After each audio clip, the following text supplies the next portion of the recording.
Imagine the shock, the cold dread that seeps into your bones when two police officers show up on your doorstep, uniforms crisp, faces grim, and tell you that you've been accused of criminal threats. It wasn't a mistake, not a mix-up, but a deliberate, malicious lie concocted by the very person who was supposed to be a pillar of our community, the self-appointed queen of the HOA, Karen. I'm just a quiet guy, someone who cherishes peace and the simple pleasure of a fishing rod in hand, a hobby that had become my sanctuary since I bought my house in this seemingly idyllic suburban development. The community lake, teeming with bass, was the main draw for me, a little slice of tranquility away from the daily grind. I'd envisioned countless calm mornings there, just me, the water, and the gentle tug of a line. What I hadn't factored into my dream was the pervasive, suffocating influence of someone who viewed every square foot of common property as her personal fiefdom. Karen, with her perfectly coiffed blonde hair and an air of perpetual indignation, embodied everything I disliked about petty authority. From the moment I moved in, she seemed to take a special interest in my activities, particularly my fishing. It wasn't about rules, not really. The HOA bylaws were clear. Catch and release, no motors, keep it clean. I followed them to the letter. No, it was about control, about her needing to assert dominance over every perceived deviation from her meticulously curated vision of neighborhood perfection. What Karen didn't know, as she schemed and plotted, was that I'd learned a long time ago, through bitter experience, the absolute necessity of meticulous documentation, especially when dealing with individuals who operate in a world where facts are fluid and truth is a negotiable concept.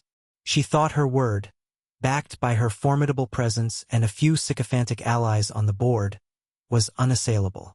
She believed she held all the cards, that she could simply speak a falsehood into existence and watch as my peaceful life crumbled under the weight of her baseless accusations. She was so confident, so utterly convinced of her own righteousness, that she couldn't possibly imagine the meticulous preparation that had gone into safeguarding my peace of mind. Her arrogance, a flaw as glaring as the fluorescent pink tracksuit she often wore, would be her undoing.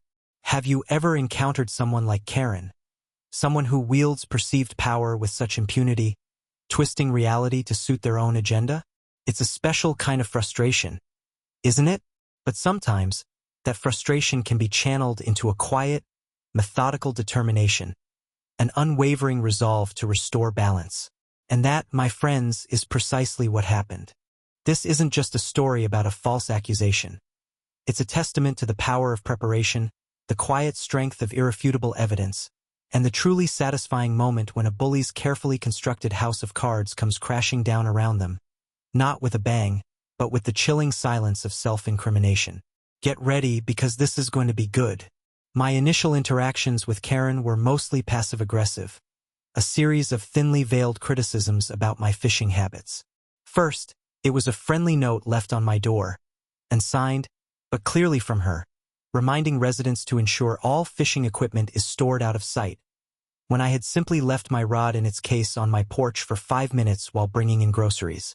Then came the official-looking HOA letters, citing vague clauses about aesthetic harmony and recreational activity parameters, always just general enough to be intimidating, but never specific enough to be enforceable against my legitimate activities.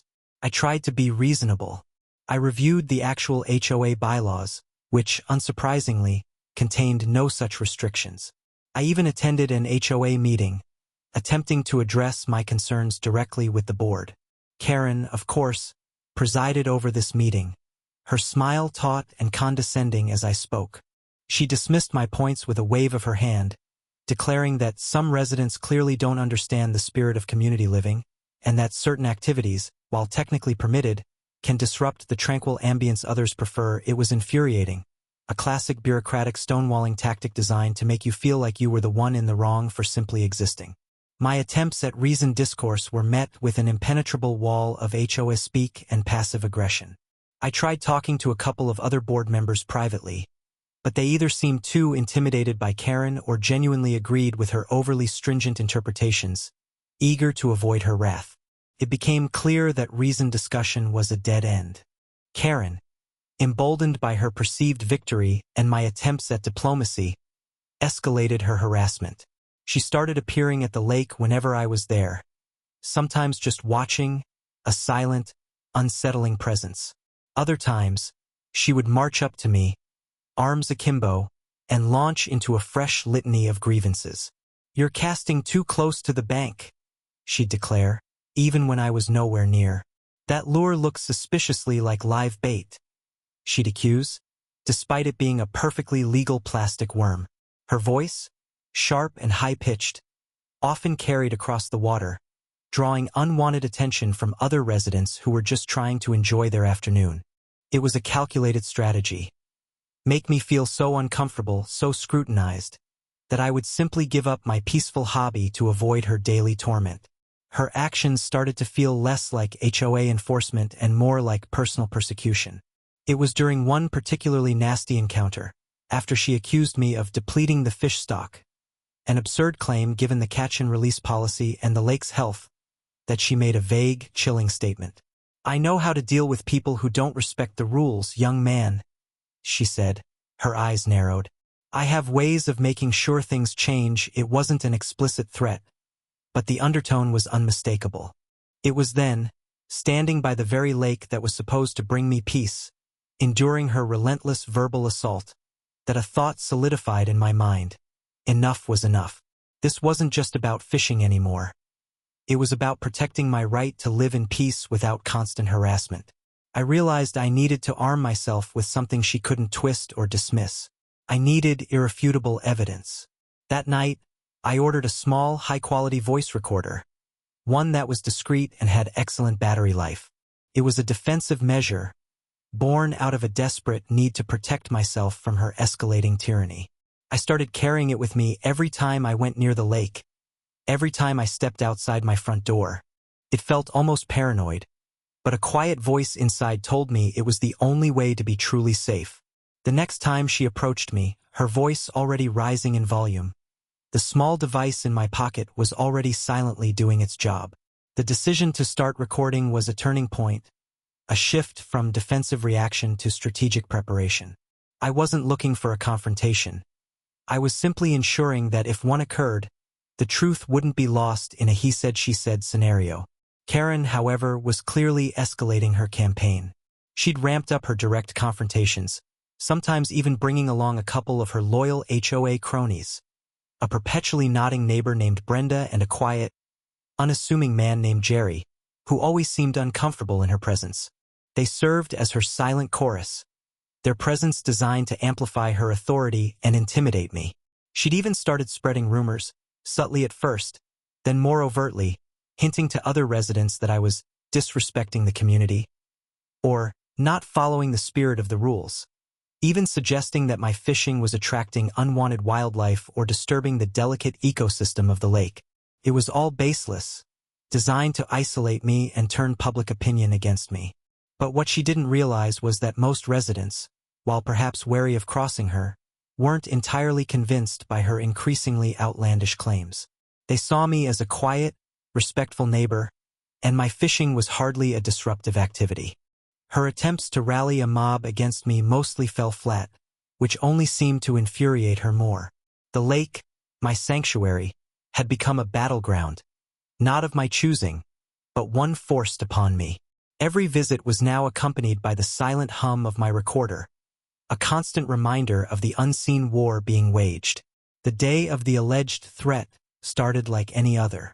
The morning was cool, the air still, perfect for fishing. I was alone at my usual spot, enjoying the quiet contemplation that only fishing can bring. The sun was just beginning to warm the air when I saw her approach, a familiar silhouette against the rising sun. Karen, accompanied by Brenda, marched purposefully towards me, her face set in its usual expression of righteous indignation. My recorder, as always, was already active. "There you are," she began, her voice cutting through the morning stillness, her tone sharp. "I knew I'd find you here, still disrupting the peace. I see," I sighed, reeling in my lines slowly. "Good morning, Karen. I'm just fishing, as usual. I'm not disrupting anything." "Oh, yes you are," she retorted, stepping closer, Brenda hovering awkwardly behind her. "Residents have complained, you know. About your presence. It's unsightly, and I'm quite certain you're using some kind of bait that's not permitted. Despite your denials, I shook my head. It's a plastic lure, Karen. Perfectly legal. And who has complained? Because I've talked to quite a few neighbors who enjoy seeing me out here. Her eyes narrowed. Don't you dare try to turn this around on me. I'm the HOA president. I know what's best for this community. And frankly, your continued presence is a nuisance. You need to find another hobby or another community. She leaned in, her voice dropping, but still sharp enough for the recorder to pick up every word. I'm telling you, I will make sure you don't fish here again. I have ways. And if you continue to defy me, there will be serious consequences. This isn't a threat. It's a promise. I stood up, slowly. Karen, I'm not threatening you, but I'm going to keep fishing here. I follow the rules, and this is a common amenity for all residents. I won't be intimidated. My voice was calm, firm. I turned to pack my gear, signaling I was ending the conversation. You heard him, Brenda. Karen shrieked, her voice rising again, perhaps for Brenda's benefit, or perhaps for any unseen listener. He just threatened me. He said he'd keep fishing here, like it's some kind of challenge, and won't be intimidated. That's a threat. He's trying to provoke me. This is exactly what I mean. I told you, Brenda. He's aggressive. Brenda just mumbled something indistinct. Karen, seeing I was still calm, puffed herself up further. This is harassment. I'm filing a complaint, and this time I'm involving the authorities.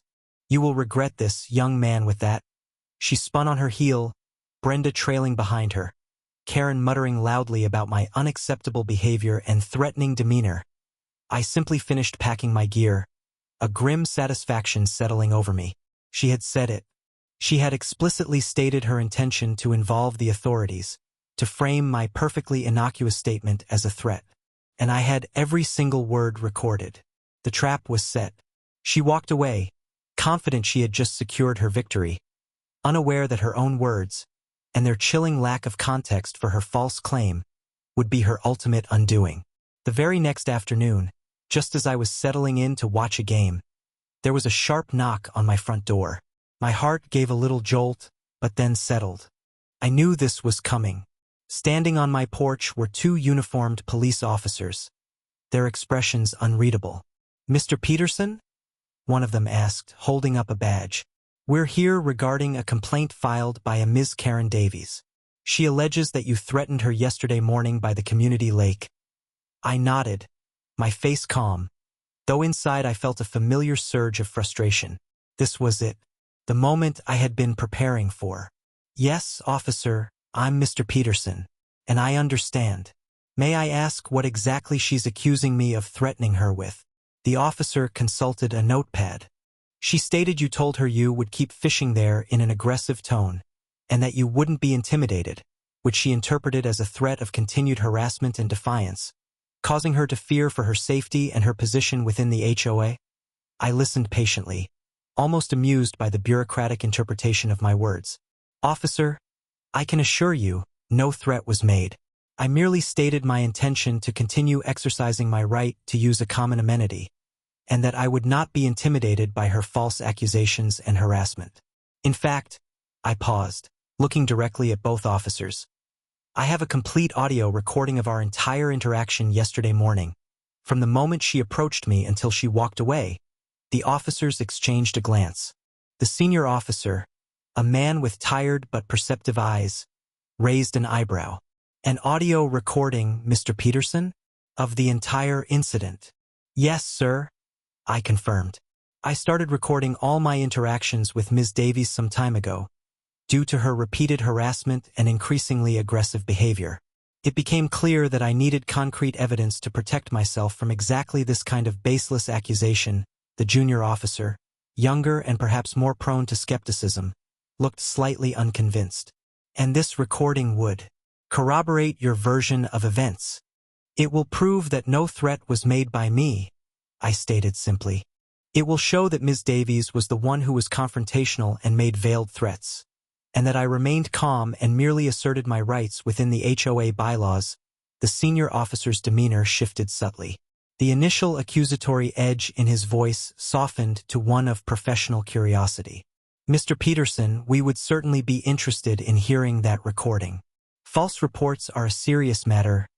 "I understand, officer," I replied, "and I'm happy to provide it. Would you like me to play it for you now? Or would you prefer I bring it down to the station?" Just then, as if on cue, a car pulled up to the curb. It was Karen, of course, driving her gleaming white SUV. She must have seen the patrol car outside my house and rushed over, eager to witness my presumed downfall. She practically leaped out of her vehicle, her face a mask of feigned concern, quickly morphing into one of smug triumph as she saw the officers speaking with me. "Officers, is everything all right here?" she chirped, approaching with an air of proprietorship, clearly expecting to be welcomed as the aggrieved party. "I just wanted to make sure Mr. Peterson was cooperating. He can be quite difficult." She shot me a venomous look, her eyes glinting with malicious satisfaction. She probably thought she had me cornered, that her word was already taken as gospel by the authorities. Her overconfidence was palpable, radiating from her like a heat haze on a summer day. Little did she know, her grand entrance was perfectly timed to witness the beginning of her undoing. The senior officer, without missing a beat, turned to her, his voice flat. "Ms. Davies, we're just speaking with Mr. Peterson about your complaint. He has informed us he has an audio recording of your interaction yesterday." Karen's triumphant smile faltered, her jaw clenching almost imperceptibly. Her eyes darted between me and the officers, a flicker of uncertainty entering them. The trap, though not yet sprung, was beginning to tighten its coils. The senior officer, whose name I learned was Detective Miller, looked at Karen with a direct, unblinking gaze that seemed to pierce her carefully constructed facade of victimhood. "Ms. Davies, Mr. Peterson states he has a complete audio recording of your conversation yesterday. Do you contest that?" Karen recovered quickly, her expression shifting to one of dismissive indignation. "A recording? Oh please, he's probably doctored it, or it's only partial. He's a very manipulative young man, officers, always trying to twist things. You can't trust anything he says or any evidence he presents." She waved a dismissive hand, as if swatting away a pesky fly. "My word, as the HOA president, should be enough. I was threatened, plain and simple. He made me feel unsafe in my own community." Detective Miller's expression remained neutral, but I detected a slight tightening around his eyes. "We still need to review any evidence presented, Ms. Davies. Mr. Peterson, if you could bring the recording down to the station this afternoon, we'd appreciate it. We'll want to hear the full context." "Of course, Detective," I replied, meeting his gaze. "I'll be there." Karen, still trying to assert control, interjected, "Officers, I really think this is unnecessary. His recording is just a distraction. He's clearly trying to waste your time and manipulate the situation. I'm telling you, he threatened me." The junior officer spoke up then, his voice firm. "Ms. Davies, filing a false police report is a serious offense. We have to investigate all claims thoroughly. If the recording proves your claim to be unfounded, there could be consequences." Karen's face flushed a deeper red, but she held her ground, clinging to her narrative. "It won't be unfounded. He threatened me. He's just trying to turn this around. I'm the victim here." Detective Miller simply nodded to me, indicating the conversation was over for now. "We'll see you at the station, Mr. Peterson." As they turned to leave, Karen continued to protest loudly, her voice following them down the drive.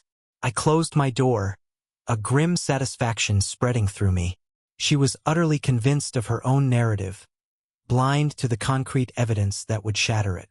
My next few hours were spent meticulously preparing the audio. I transferred the recording from my discrete device to my computer, ensuring perfect clarity. I created multiple backup copies just in case. I reviewed the entire interaction several times, noting timestamps for specific points in the conversation. Karen's initial approach, her escalating accusations, my calm responses, her explicit claims about involving the authorities, and finally, my simple, factual statements that she would later distort into threats. I even considered creating a transcript, but decided the raw audio would be more impactful. The unvarnished truth, straight from her own mouth, or rather, the absence of my alleged threats from my mouth, would be far more damning. The sheer audacity of her lie, claiming I had threatened her when I had merely stated my intention to continue a legal activity, infuriated me anew. She was counting on her reputation, her position, and the assumption that my word wouldn't stand up against hers. She was counting on the police to take her side based solely on her position of authority. But she hadn't counted on the digital age, on the simple yet powerful act of recording. When I arrived at the police station later that afternoon, Detective Miller was waiting. Karen was not present, which was a small mercy. He led me to a small interview room, a table between us. He had a laptop ready. "All right, Mr. Peterson," he said, his voice businesslike. "Let's hear what you've got." I handed him a USB drive. "It's a WAV file for maximum clarity, Detective." The conversation begins almost immediately after the recording starts. When Ms. Davies approaches me by the lake, he inserted the drive, navigating to the file. The air in the room was thick with unspoken anticipation. This was it, the moment of truth. My calm exterior belied the thrill of anticipation I felt. Karen had set the stage for her own spectacular downfall, and I was about to play the main act. The plan was simple, direct, and irrefutable. It relied not on my words, but on hers, and on the absence of my supposed misconduct. The small interview room felt charged with a quiet tension as Detective Miller double-clicked the audio file. The low hum of the police station faded into the background, replaced by the distinct, natural sounds of the community lake captured by my discreet recorder. The gentle lapping of water, the distant chirping of birds, and then, cutting through it all, the unmistakable, shrill voice of Karen. Her opening line, "There you are. I knew I'd find you here. Still disrupting the peace, I see," resonated with a familiar, grating quality. I watched Detective Miller's face, a trained mask of neutrality, as the recording played. He listened intently, his gaze fixed on the laptop screen, occasionally glancing at me, then back at the screen. The audio continued, Karen's accusations growing sharper, her tone more aggressive. My own voice, clear and calm, formed a stark contrast. The recording picked up every nuance, every raised inflection, every carefully chosen word. When she accused me of using illegal bait, my calm denial was clearly audible. When she asserted her authority as HOA president, her condescension was palpable. And then, the critical moment, Karen's voice dropped, laced with a subtle threat, captured with chilling clarity. "I'm telling you, I will make sure you don't fish here again. I have ways. And if you continue to defy me, there will be serious consequences." This isn't a threat. It's a promise. Detective Miller's jaw tightened almost imperceptibly. He wrote something on his notepad. Then came my response, clear and unwavering. "Karen, I'm not threatening you, but I'm going to keep fishing here. I follow the rules, and this is a common amenity for all residents. I won't be intimidated. No aggression, no raised voice, just a simple statement of fact and resolve." The recording continued, capturing her immediate, dramatic reaction. "You heard him, Brenda. He just threatened me. He said he'd keep fishing here, like it's some kind of challenge, and won't be intimidated. That's a threat. He's trying to provoke me. This is exactly what I mean. I told you, Brenda, he's aggressive." The playback continued for another minute, capturing her continued muttering as she walked away, painting me as the aggressor. Finally, the recording ended. The silence in the room was deafening, broken only by the hum of the laptop. Detective Miller closed the file, leaned back in his chair, and looked at me. His expression was no longer neutral. It was one of clear understanding, and perhaps a touch of exasperation at the pettiness he had just witnessed. "So," he said, his voice low, "it appears Ms. Davies's interpretation of your words was highly imaginative. There was no threat made by you, Mr. Peterson. Your statement about continuing to fish and not being intimidated was a direct response to her aggressive posturing and her own implicit threats. In fact, it seems she's the one who was attempting to intimidate you." I simply nodded, allowing the weight of the evidence to settle. "That was my experience, Detective, he sighed, running a hand over his face. This is a clear case of a false report, Mr. Peterson. Ms. Davies explicitly stated you threatened her, and the audio proves definitively that you did not. Furthermore, it shows her making an attempt to intimidate you and then immediately fabricating a scenario to justify involving the police. He picked up his phone. I'll need to speak with Ms. Davies about this. Filing a false police report is a serious offense, and we take it very seriously. He then paused, looking at me. Do you wish to press charges against Ms. Davies for harassment, Mr. Peterson? Based on the pattern of behavior you've described and what I've just heard, you would have a strong case. I considered it. While satisfying, I wanted this to be over. For now, Detective, I just want her to stop. I want to be able to enjoy my home and my hobby in peace without fearing false accusations. If the charges for the false report are sufficient to deter her, that would be my preference, he nodded. Understood. We'll proceed with the false report charge. That alone carries significant weight. The immediate relief that washed over me was profound. My meticulous planning, my quiet diligence had paid off. The truth, in this case, wasn't just spoken. It was recorded, undeniable, and it had just turned the tables completely. Karen's arrogance had led her straight into a trap of her own making, caught not by my cunning, but by the simple, irrefutable reality of her own words. The subsequent phone call Detective Miller made to Karen must have been quite something. He didn't put it on speaker, but I could hear the tinny echo of her voice, rising in volume and pitch as he calmly laid out the facts.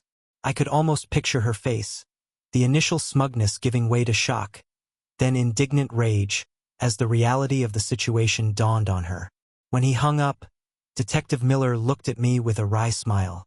She's not pleased, Mr. Peterson. She's claiming the recording is doctored, a fake news fabrication, that you're harassing her by recording her. But when I explained that the audio clearly shows her making the accusation moments after your non-threat, she started backtracking, stammering about misunderstandings and stress. He shook his head. Doesn't matter. The evidence is clear. We'll be filing charges for filing a false police report. It's a misdemeanor, but it carries a penalty of up to a year in jail and a significant fine, and it will be on her record. It's also likely to be a very public process. Given her position, a wave of quiet satisfaction washed over me. This wasn't just about a legal consequence. It was about public exposure, about her carefully cultivated image as the neighborhood matriarch shattering into a million pieces. The next day, word spread like wildfire through the community. It started with hushed whispers, then escalated to open discussions at the mailboxes and community pool. The fact that Karen, the self-proclaimed moral compass of the HOA, had not only falsely accused a resident but had been caught red-handed by an audio recording, became the dominant topic of conversation. The formal charges being filed against her were posted on the local police blotter. And within days, it was clear her reign of terror was over. The impact was immediate and dramatic. Her sycophantic allies, Brenda and Jerry, quickly distanced themselves. Brenda suddenly found her voice and started telling neighbors about Karen's long history of petty grievances and vindictive actions against anyone who dared to question her. Jerry, relieved, simply nodded along, confirming Brenda's claims without having to utter a word. The other HOA board members, previously intimidated, quickly called for an emergency meeting, not to address my supposed threat, but to address Karen's actions. It was a swift, unanimous decision. Karen Davies was formally censured and immediately removed from her position as HOA president and from the board entirely. The official announcement, circulated via email, was concise but devastating. It cited conduct unbecoming of a board member, abuse of authority, and actions detrimental to the harmony and reputation of the community. There was no mention of me by name, but everyone knew exactly who and what it was about. Karen's downfall was spectacular. Her meticulously maintained facade crumbled under the weight of irrefutable evidence and the sudden loss of her power base. Her attempts to rally support, to portray herself as a victim of a smear campaign, fell on deaf ears. No one wanted to be associated with someone who had not only lied to the police but had been definitively exposed by her own behavior on tape. It was clear that she was no longer feared, but rather an object of scorn and pity. The sense of vindication for me was immense. The false accusation, which could have derailed my life, had instead become the very instrument of her undoing. My name was cleared, not through my own pleading, but through the objective truth that had patiently waited in a digital file. The tables had not just turned. They had been flipped over with a decisive, satisfying thud. The peace I had originally sought when moving into the community, the peace that Karen had relentlessly tried to shatter, was finally within my grasp. And it felt sweeter than any fish I could ever catch. The legal proceedings against Karen were, as Detective Miller predicted, public and humiliating for her. Though the false report charge was a misdemeanor, the community's intense interest ensured every detail was scrutinized. She tried to deny, deflect, and obfuscate, but the audio recording, played in court, was an unassailable wall of truth. She stammered about technical glitches, about misremembering details under stress, but the judge was unmoved. The lack of a threat from me, coupled with her own clear attempts at intimidation, painted a stark picture. She was found guilty, received a hefty fine, and was sentenced to community service, a public acknowledgement of her deceit. Beyond the legal consequences, Karen's social standing within the community evaporated entirely. The public humiliation was absolute. She went from being the iron-fisted leader to a pariah, whispered about and avoided. Her carefully cultivated garden, once a point of pride, seemed to wilt under the weight of her disgrace. Within months, her house was put up for sale. I heard through the grapevine that she moved across the state, unable to bear the constant reminders of her public downfall. The HOA underwent a significant overhaul. Karen's removal wasn't just a change in leadership. It was a catalyst for fundamental reform. The new board, elected with a mandate for transparency and fairness, immediately started reviewing bylaws, simplifying complex language, and creating clear, accessible channels for resident feedback. They even hosted town hall meetings, something unheard of under Karen's rule, actively encouraging open dialogue. The lake, my beloved fishing spot, became truly peaceful. Residents fished without fear of scrutiny, children played freely, and the oppressive atmosphere that Karen had cast over the common areas finally lifted. There was a sense of collective relief, a palpable lightness that permeated the neighborhood. My own life returned to its quiet rhythm. I could fish again, enjoying the solitude and the sport without the looming dread of a confrontation. The experience, while stressful, had undeniably taught me invaluable lessons. It solidified my belief in the power of documentation, of having verifiable facts on your side when confronted with baseless accusations. It taught me the importance of standing firm, not resorting to anger or confrontation, but instead preparing diligently and letting the truth speak for itself. It reinforced the idea that sometimes the most effective defense is a quiet, methodical offense. I didn't seek revenge. I sought justice and peace. And in the end, I got both, delivered by the very means my antagonist thought she could exploit. The satisfying irony of her using the system to lie, only for that same system, armed with my evidence, to expose her, was not lost on me. It was a clear victory for common sense and integrity over arrogance and manipulation. The peace I had envisioned when I first moved into this community was finally real, earned not through conflict, but through quiet preparation and the unwavering resolve to defend my rights. So, what's your strategy for dealing with unreasonable people, especially those who wield authority unjustly? Have you ever had to prove your innocence against a baseless accusation? Share your experiences in the comments below. And if this story of vindication resonated with you, don't forget to like this video and subscribe for more tales of justice served. Until next time, stay calm, stay prepared, and let the truth be your shield.